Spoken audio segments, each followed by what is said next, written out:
Brothers, ito ang bagong maxi scooter ng Rusi Motors, the Force 150i na mayroong presyo na 110,000 pesos.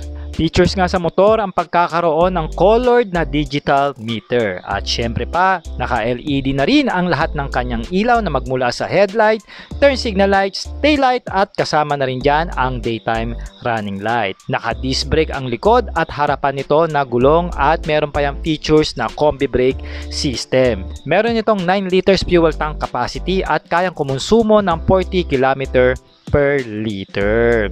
Meron ito mga brothers na power na 14.6 horsepower at umaarangkada naman ng 14 Newton meter of torque na merong 149cc. Single cylinder, single overhead cam na 4 yung kanyang valvula. At syempre pa mga brothers, naka-liquid cooling na rin ito dahil mataas ang kanyang compression ratio. Para pa sa ibang detalye mga brothers on the wheels, maaari nyo pong panoorin ang ating full episode na nandyan na po ang link sa baba ng video.